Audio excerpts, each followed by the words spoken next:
Hola a todos, bienvenidos al nuevo video podcast de Juancho, Conectando Historias, donde hablaremos de diversidad, discapacidad e inclusión. Hoy para comenzar tengo una gran invitada, Lucía Esparza Baena, periodista y una persona muy importante en cuanto a estos temas. Lucía, muchas gracias por estar acá, bienvenida. Pues Juancho, muchas gracias, el honor es mío de estar hoy aquí en tu podcast, hablando de ese tema tan importante que es el de la discapacidad, que es el de la inclusión y que tiene que ver con todo lo que tú has experimentado. Sí, lo primero que vamos a hablar es, desde tu experiencia personal y profesional, pues primero quiero que nos cuentes quién eres tú. ¿Quién eres tú? ¿Cuál ha sido tu recorrido? ¿Y qué te conecta con este tema? Bueno, yo soy periodista, he trabajado la mayor parte de mi vida en grandes medios de comunicación, no solamente como reportera, sino también como presentadora, y también me he dedicado a ayudar a entidades públicas y privadas en el tema de crisis y de reputación, que hoy en día pues es uno de los temas más candentes por ese auge de las redes sociales y de todos los escándalos digitales que estallan a diario. Y me conecta con tu podcast el hecho de que yo soy la mamá de una princesa con discapacidad, Camila Randazzo, que nació con una lesión cerebral que no tiene un nombre muy claro, es de esas lesiones que uno no sabe por qué ocurren, pero el tema es que Cami tiene discapacidad cognitiva, ella lamentablemente no puede hablar, aunque se expresa muy bien y se hace entender porque eso es un espíritu lleno de amor, como suele suceder con las personas que tienen alguna condición especial. Y pues así como a ti te ha tocado batallar para que te reconozcan tus derechos, te respeten y seas incluido en la sociedad, pues a mí me ha tocado lo mismo con Cami, porque como ella no tiene voz, pues gracias a Dios tiene una mamá que es un poco furiosa cuando se meten con ella, no le respetan esos derechos. Habla como por 5. Entonces, sí, es la vocera de su hija. Por favor.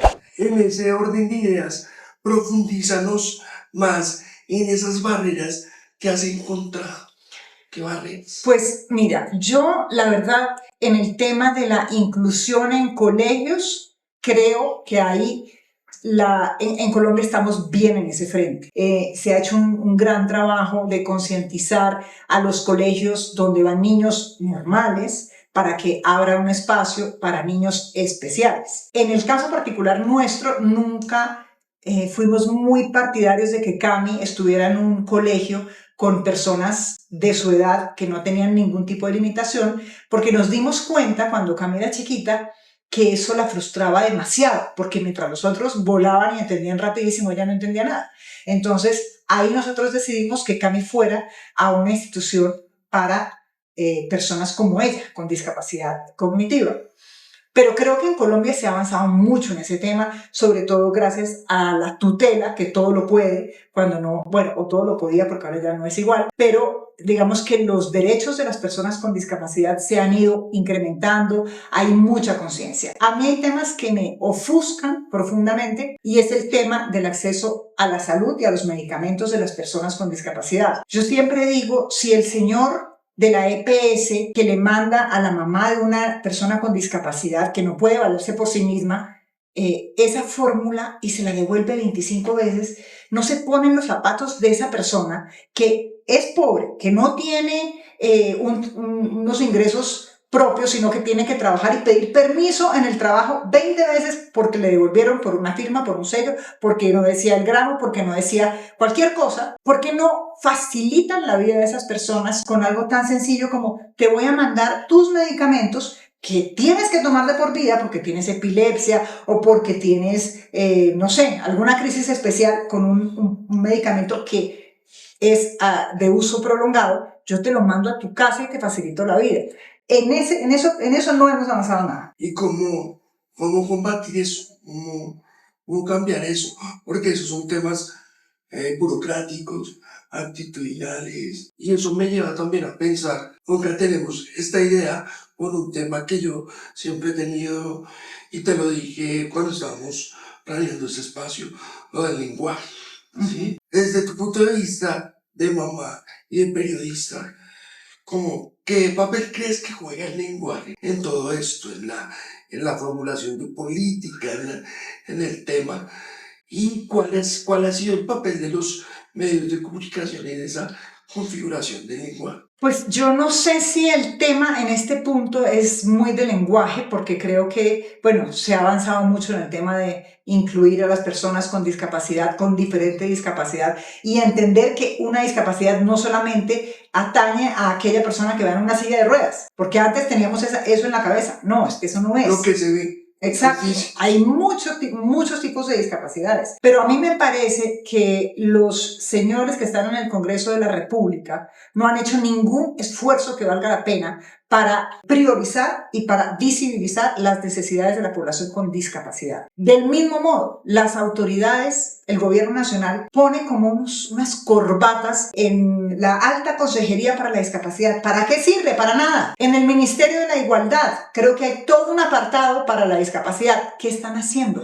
¿Por qué las personas que vivimos con un miembro de nuestra familia con discapacidad no lo sentimos? Entonces me parece que más allá del lenguaje lo que necesitamos es una toma de conciencia por parte del Ejecutivo y del Legislativo para entender que la población con discapacidad es numerosa, es valiosa, tiene unas habilidades distintas que no valen menos que las de los demás y que necesitan unas consideraciones especiales que hay que respetar en todos los ámbitos. No es solamente que yo vaya a parquearme en un centro comercial y tenga el sticker ahí de discapacidad con la silla de ruedas, o que vaya a hacer una fila y me digan, bueno, sí, pase. Eso no es. Eso está muy bien, ayuda, pero es que vamos más allá. Mirar el tema de forma integral. Exacto. De tener todo en cuenta, todas las esferas donde la persona se va a mover. Entonces, tú dirías que lo que hace falta es articulación para que todo ese tema, lo que hablabas tú, del avance de la inclusión educativa, se traslade en acciones concretas. En política pública. Te voy a dar un ejemplo que a mí realmente me causó mucha indignación. Durante el COVID empezaron a salir la población priorizada para las vacunas. Y yo me pongo a mirar y yo digo, ¿y dónde está mi hija?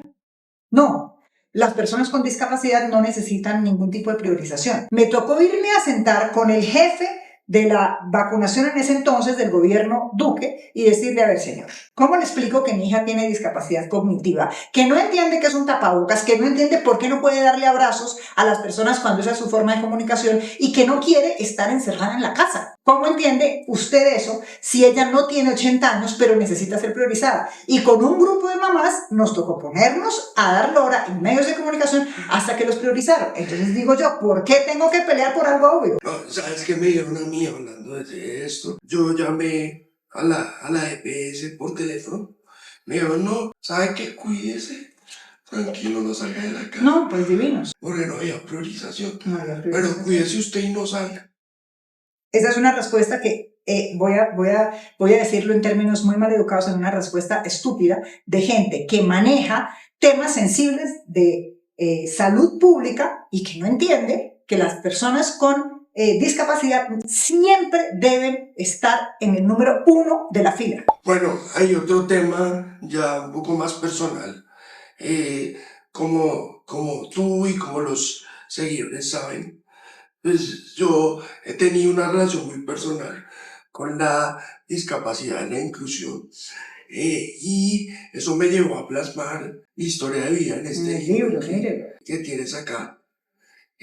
Nacer a prisa y dar con propósito. Pues tú, después de haberlo leído, ¿qué anécdota o qué situación te conectó con tu historia personal? Pues mira, yo aquí recordé muchos caminos que hemos recorrido con Camila y subrayé esta frase que me gustó mucho: la discapacidad no me define, pero sí condiciona mi existencia. Y la condiciona porque pues uno quisiera que la vida fuera normal para todas las personas que tienen discapacidad, pero a veces hay barreras, no porque las otras personas lo miren feo, porque eso, digamos que es todo un proceso de que la gente entienda que pues no hay que mirar a la persona como si fuera el mico del circo, sino que pues tiene una diferencia y Y en eso creo que hemos avanzado mucho.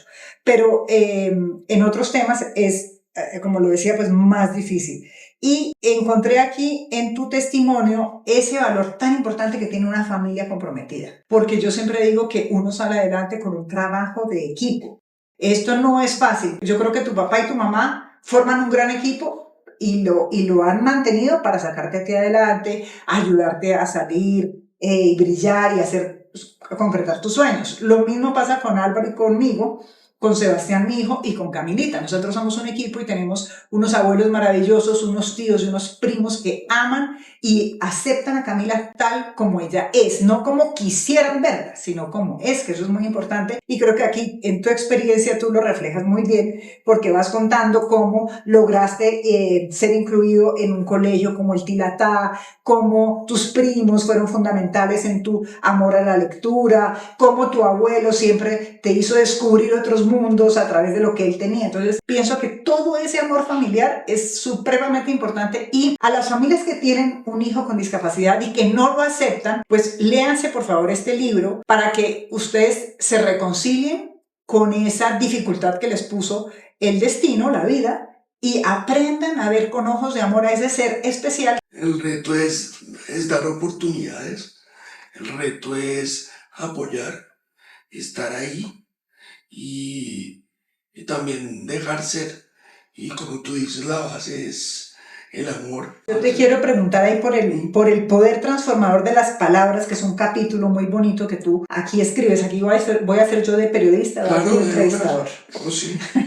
Cambiamos de rol. De rol, por favor, para que nos cuentes del libro, que es muy importante. Queremos que lo compren, que lo lean, que se familiaricen con este mundo de la discapacidad y la inclusión en el que hay tantas y tantas familias involucradas.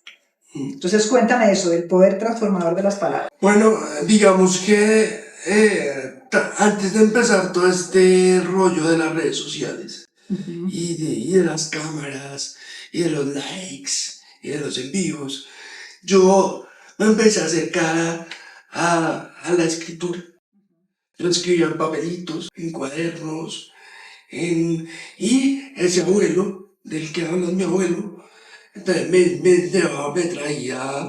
me traía cuadernos siempre que salía, y yo escribía todas las cosas que me pasaban, como un diario. Fui saliendo de mi ensimismamiento por medio de las palabras. Por medio de las palabras, pero no solo escribir, sino leyendo. Leyendo porque muchas veces... Bueno, yo quiero contar algo. Yo tuve una profesora en el preescolar que ya a los 7 años, cuando me hicieron mi primera cirugía múltiple, 12 cirugías en todas partes. Entonces ella me regaló unos libros muy bonitos que son Las aventuras de Franz. Entonces Franz va al colegio, Franz se enamora. Entonces yo con ese libro aprendí cómo a leer, cómo a apreciar eso, y digamos que era parte de que mi cuerpo no se movía rápido, pero sí mi mente. Y eso finalmente me llevó también a otro capítulo muy importante, que lo recomiendo, que es el teatro. El teatro y su mundo como tema de inclusión, como tema de autoaceptación, como increíblemente, como representando a otras personas. Es que me aprendí a conocerme a mí mismo, a aceptarme. ¿Hiciste teatro? Sí, hice teatro en el colegio. En el colegio desde los 10 años, en academias de teatro, y gané un premio intercolegiado hace ya 25 años. Qué bueno. Entonces, digamos que todo eso tiene que ver. Y yo le agregaría, digamos que un punto ahí, más que el poder transformador de las palabras, el poder transformador del arte en mí. Y también, pues, eso fue una incursión artística, también pinté pintaste la portada. Sí. El niño sí es digital, pero todo el tema con la guía de una profesora desde cero. Bueno, Juancho, y tú que sí tienes voz y puedes contarme cómo has sentido el rechazo de esas personas normales que no han entendido aún que el mundo no es ni blanco ni negro, sino que está lleno de matices y de gente que tiene muy diferentes condiciones, que pueden ser gordos, flacos, altos, que pueden estar con bastón en silla de ruedas, pero que todos tienen algo diferente. A veces los niños son muy crueles. El rechazo, de hecho, sí se empezó a ver más cuando entré al colegio con los niños. ¿Tú por qué caminas así? ¿Por qué hablas así?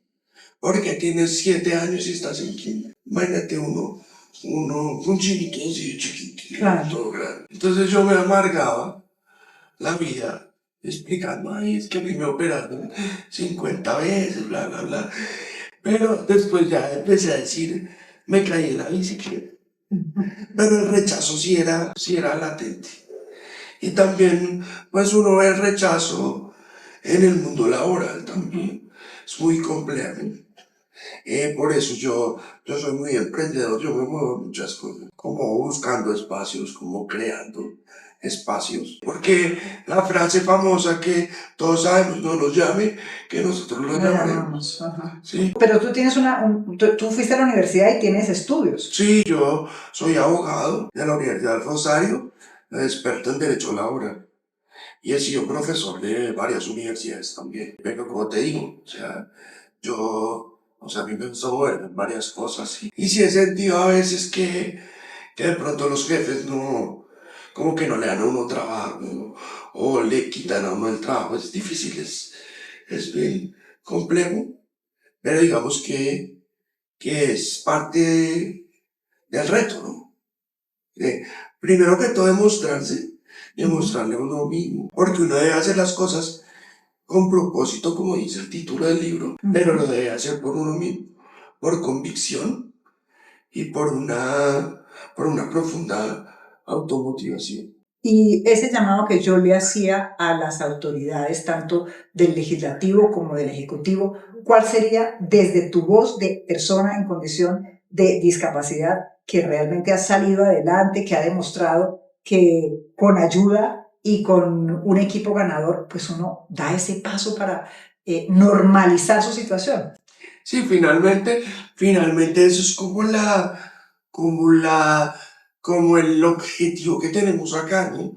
Como de devolver todo ese tema que hemos tenido hacia que todo el derecho a la inclusión, porque ya es un derecho, digamos, jurisprudencial.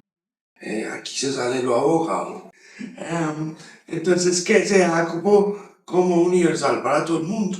Y un llamado a las autoridades es que piensen también y vivan la situación, o sea, indaguen, sepan las necesidades y también hago un llamado a los congresistas y a los colegas a que hablamos del lenguaje, a que el lenguaje sea entendible. Por ejemplo, tenemos la ley de capacidad jurídica, la ley 1996 del 2019. Es un avance importante para respetar la voluntad de las personas con discapacidad, pero en sí misma es un proceso y se vuelve engorroso también para aplicarla y para que la gente la entienda. Y también hay otro problema con esa ley, es que los entes llamados a establecer las ayudas no están preparados muchas veces para establecer esas ayudas. Estamos hablando de notarías, estamos hablando de consultorios jurídicos, incluso estamos hablando de los juzgados. Entonces hay que articular más y volver más práctico todo ese andamiaje legal, que es importante que exista, como decías tú, porque tenemos que remarcar eso. Eso es un llamado muy importante y quienes lean el libro pues van a entender por qué es fundamental en una sociedad como la nuestra respetar los derechos de las personas que tengan una situación de salud distinta, diversa, en un mundo en donde todos quieren ser igualitos al resto. Otro capítulo interesante de tu libro, Juancho, es el que menciona la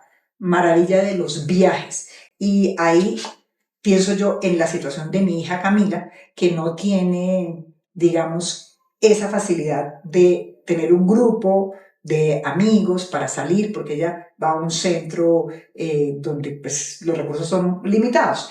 Los viajes que ha tenido los ha tenido por su papá y su mamá, pero ¿qué pudiéramos, a partir de tu experiencia con los viajes, imaginarnos para las personas que tengan situaciones de discapacidad y que no tengan esos recursos para salir? Pero qué interesante, deberíamos montar eso por una serie entre los dos. No, el tema es muy importante porque hay que fomentar el turismo inclusivo. El turismo es para todos, ¿sí? Y todos pueden estar en él. Todos tienen derecho al disfrute y al goce. Así no sea por el tema, solo el tema de derechos. Pero usted puede decirle a la industria turística y a los hoteles, vea, las personas con discapacidad no son un gran mercado. Porque primero, tienen unas necesidades, pero no van a ir solos. Claro, ¿Sí? van a gastar el doble. Exacto. Sí, digámoslo así. Pero sí, sí, pero no viajan solos. Pero hay que dar la posibilidad y abrir el espectro al turismo inclusivo. Pero no solo verlo como inclusivo, sino un turismo amigable y accesible para todos, ¿sí? Por ejemplo, yo hace unos años, por ahí hay un reel perdido en la nebulosa, que estuve en el puente de Boyacá, y unos escalones, una cosa, Total, o sea, se parecen a los escalones de Machu Picchu, es una cosa. Entonces, ¿cómo va a ¿cómo pasar, pretenden? cómo va a pasar una silla de ruedas?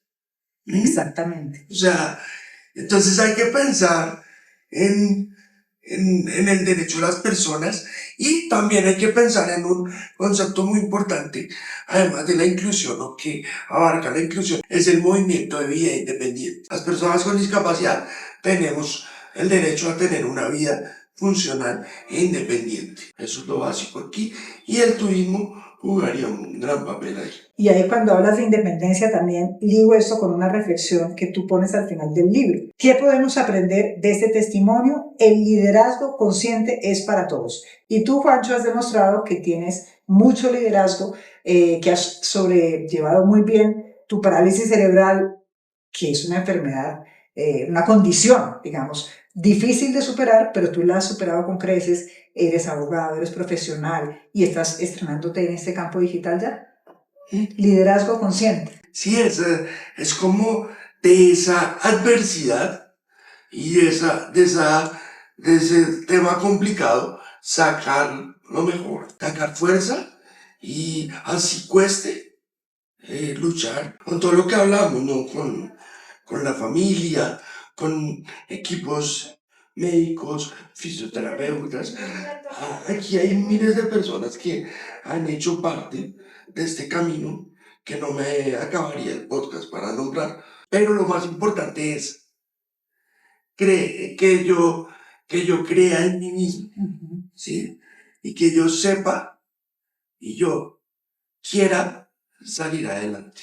Sé que en mucha gente no hay nivel de conciencia de pronto o no hay facilidades, pero es valorar la dignidad de las personas sienten, valorar también cómo las personas se comunican, eso es importante. Porque también, por ejemplo, en la Conillo, yo tuve grandes amigos que ellos se comunicaban con una palmada, con una sonrisa, y eso llenaba todo el espacio. Pues yo, la verdad, soy muy contento de este espacio. No sé, como mensaje final que quieras. Un mensaje final, yo creo que se desprende de esta conversación, es la importancia de respetar la diferencia. Hemos avanzado mucho en el tema, pero nos falta tanto todavía por recorrer en ese camino, porque eso del respeto es fundamental para cualquier obra que uno emprenda en la vida. Y junto al respeto, la capacidad de levantarse, de no victimizarse, de no quedarse lamentándose porque es que yo tengo esta condición, porque pobrecito yo, eso no sirve, eso no ayuda. Ayuda mucho tener una mente ganadora como la de Juancho, fortaleza de espíritu y contar con un buen equipo que lo respete a uno para salir adelante. Así que, Juancho, muchas gracias por la invitación. Yo los invito a que lean este libro, lo pueden encontrar en varias librerías. Estamos aquí en la librería de Isa Cuéntanos, donde es para que quienes vean el podcast también se acerquen a esta librería en la 100 con 18 aquí en la ciudad de Bogotá. La librería Casa Libre. Ahí echamos la cuña, Entonces, ahí vamos a poner las redes sí. y pues aquí pueden encontrar el libro de Juancho y también pues en las redes sociales de Juancho está su historia, está el libro, búsquenlo y dense la oportunidad de conocer otra parte del mundo integrado por esas personas que tienen alguna condición de discapacidad y que nos muestran que realmente el cielo es el límite. Bueno, no, muchas gracias a todos. Lucía, muchas gracias. Y gracias a ustedes, seguidores, por estar hasta el final. Nos vemos en el próximo episodio. Y háganos sus comentarios, sugerencias, temas que podemos tratar. Y hasta la próxima.